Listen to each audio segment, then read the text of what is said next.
Welcome once again to the Revenue Throughput Podcast. This is Jose Palomino, your host, and our guest today is Meridith Elliott Powell. And Meridith has written a new book called Thrive. She focuses on and works especially with owner-led businesses, and she really brings some fresh insight into how your mindset can determine how you look at change in the market, change in the economy, change in the world, not as a crisis, but as an opportunity. So can't wait to get started. Let's welcome Meridith to the show. And welcome Meridith to the Revenue Throughput Podcast. Hey, I'm excited to be here. Looking forward to this conversation. Well, same here. So Meridith, just help our listeners a little bit with who do you work with typically and what's your primary focus? Yeah, so typically I work with the business owner that has to do it all. I work with family-held, closely held businesses and or franchises. So that person who has to, find the business, has to deliver the business, has to manage the employees, and then the person who's got to unclog the toilet too if that gets backed up. So the person who has to wear all the hats. And what I focus on is helping them turn uncertainty into competitive advantage. I'm really into helping people understand the strategies and the secrets to growing in challenging, competitive, and uncertain economic times. Wow. So that's very similar to the audience that I've generally focused on. I call them the owner operator, right? So Yes. this person is not the PE investor, is not the person clipping coupons from their Right. from their third home in the Swiss Alps or something. This is somebody who's in the muck and the mire every day. Right. And now you've written a book recently on this topic to address this audience, and I believe it's called Thrive. And Yes. I would love for you to tell our audience a little bit about your book and why you wrote it and who it's focused on. And Yeah. Well, I'm glad because I could talk about my book all day. It's called Thrive, Turning Uncertainty to Competitive Advantage. And the book is basically about 9 companies that I researched. And in our target market, most are closely held, family-owned businesses. And when they started, were really quite small. But they've been around since the late 1700s, early 1900s, and they're still in business, thriving today, which means they've come through world wars, they've come through economic depression, and guess what? They've not only survived one pandemic, but they are now coming out the other side of their second pandemic. And from that, I wrote a 9-step proven formula of what any business needs to do to thrive in uncertain times, whether that uncertainty is as big as a pandemic or whether it's more like a new competitor in the marketplace. You've got to deal with new regulation. You can't find enough employees. This is the strategy you put into place. wow, so isn't it enough though to just say, I run a nice business I hire good people and we do good work for our customers? Why isn't that the formula? Yeah. Don't we all wish that was the formula? And you nailed exactly why I and probably why you work with this group.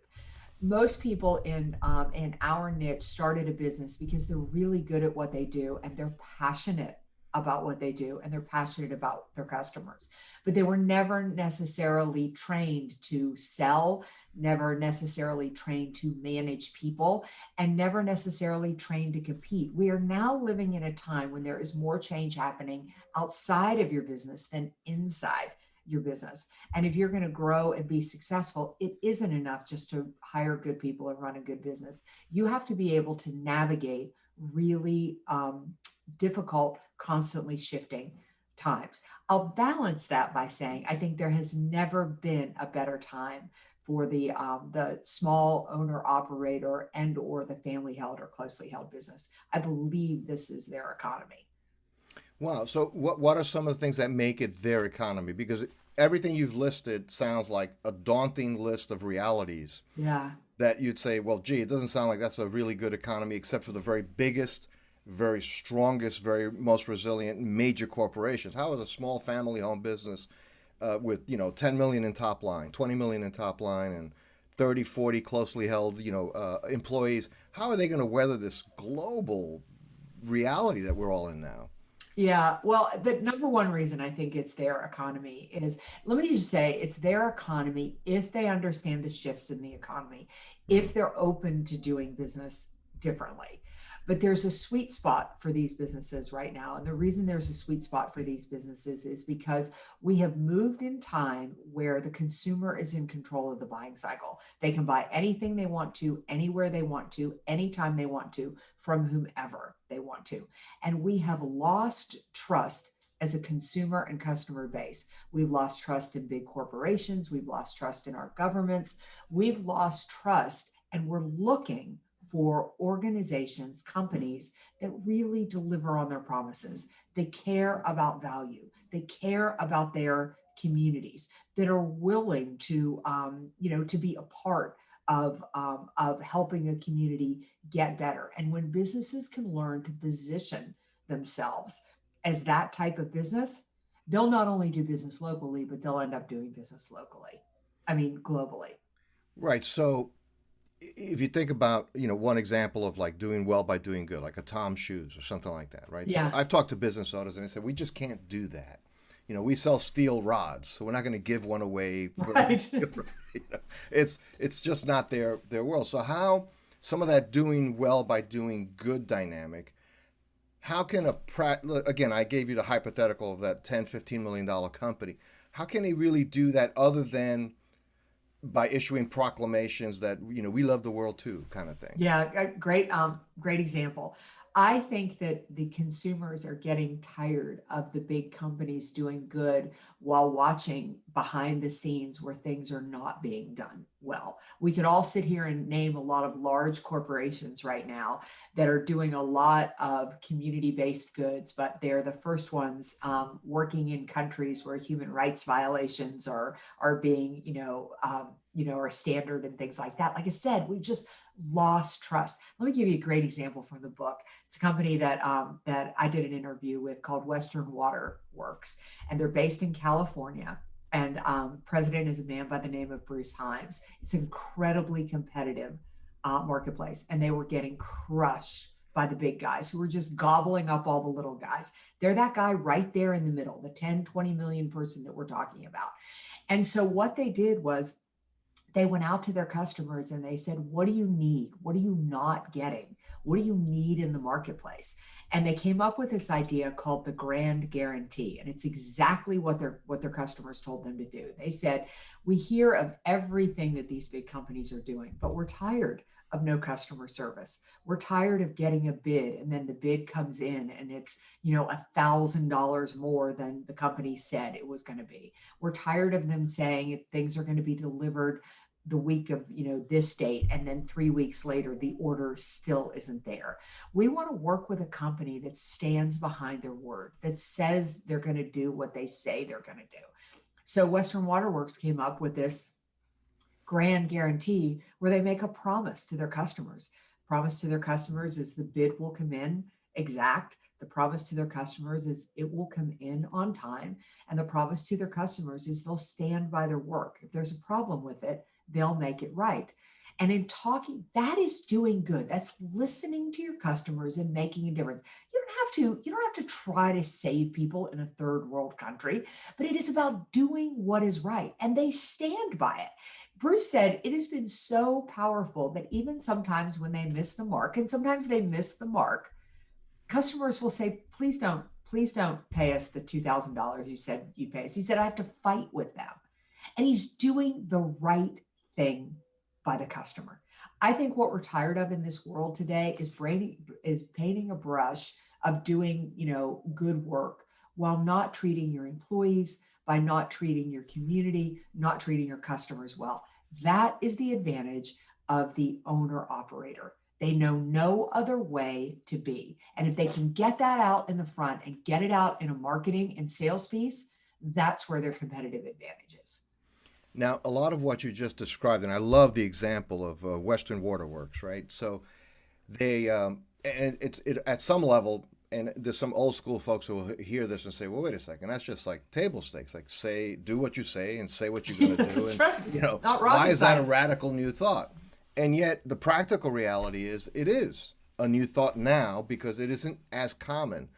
So we have sometimes owners who've been owners for a while who would hear this and say, well, that's the only way we'd operate. But what I've observed working with some of these companies as they've expanded and grown, some of those heartfelt values that are true and genuine for the owner haven't really transmitted through that growth cycle. So it's gotten a little ragged around the edges. It's not Yeah. consistent. Have you seen that as well sometimes? What a great observation. In fact, Bruce was talking to me about this as well. He said that the only true way to make it stick is we had to really elevate our purpose as a company and elevate our values as a company. He said, if you spend a day inside my offices, you're going to hear us talk about purpose constantly. You're going to hear us talk about our values. And he said, we live by those purpose and we live by those values.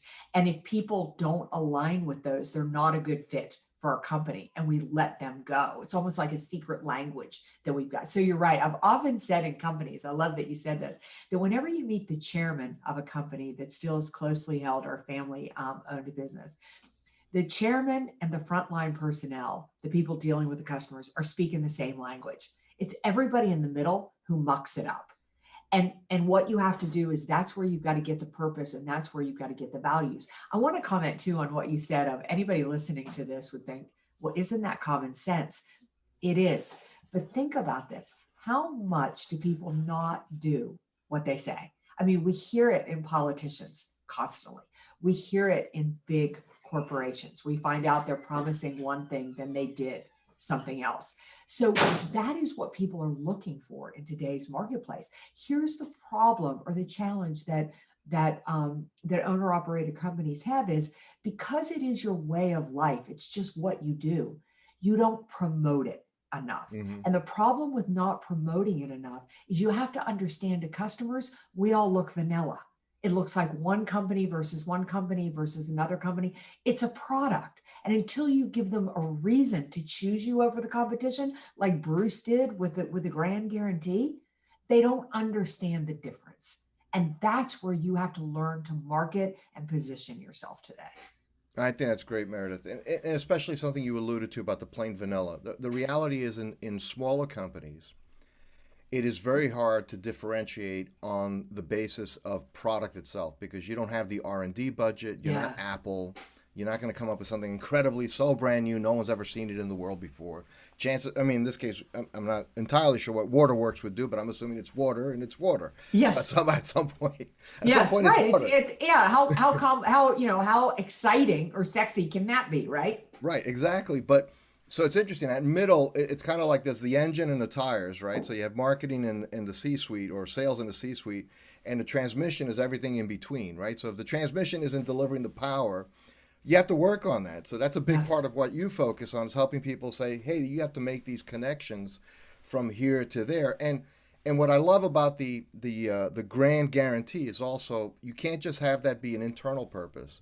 You have to tell the world because that kind of holds you accountable to it too, right? I mean, you're telling the world this is what we're going to do. Yeah, very much. He said it really sparked pride in his employees. Again, I mean, really gave them a purpose. But here's sort of the difference between life post 2008 versus life pre 2008. Somewhere around 2004, the economy really started to shift. That was our last real big high before the crash of 2008. And then we bounced back and then the pandemic hit, right? But everything really changed in 2008. And that is truly when the consumer became in control. They could really buy anything they wanted to, anywhere they wanted to, anywhere in the world. I mean, I can pretty much do my whole life here from this computer. And what you have to understand with that is white noise entered the marketplace.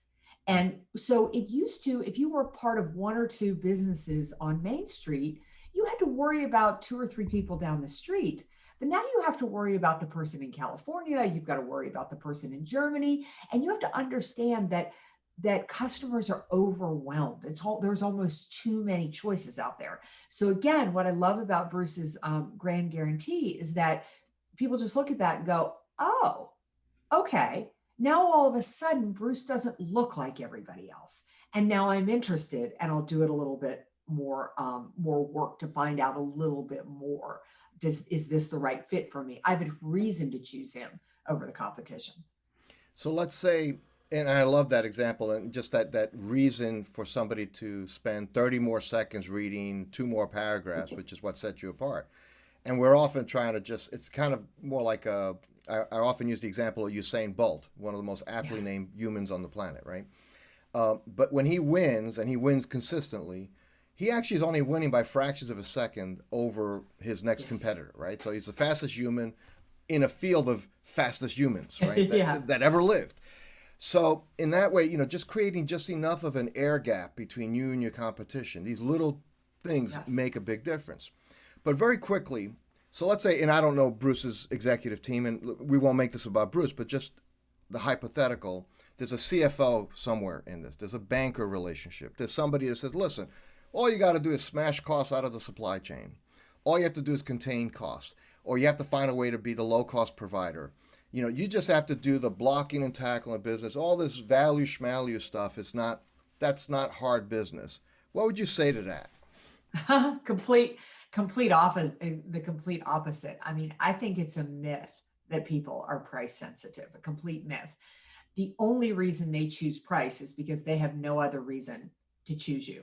So first of all, if you want to sell value, and you should be selling value, absolutely, you have to make sure you're aimed at the right target. You've got to be aimed at people who are willing to pay value for that. Like, sporting events are not my thing. Don't market to me to go to, a football game or the Super Bowl and pay big money for those tickets. But to some people, that's worth it. So number one, you've got to be focused at the right target. But the other is you have to understand what the value is. In other words, you have to be relevant in today's marketplace, and people will pay for a product or service that solves their particular problem. And they will pay not based on price. Just a very quick story. One of the companies I interviewed for the book was Procter & Gamble. Procter & Gamble was started in the early 1800s by two men who married sisters, Procter and Gamble. Okay. Their future father-in-law said, boys form a company, and Procter & Gamble was born. Well, their business is born on relevancy, and the first product they put on the market was soap. Now, you talk about trying to differentiate yourself in the marketplace. Try to differentiate yourself by selling soap, right? But they didn't put it on the market until they went out and talked to their customers first.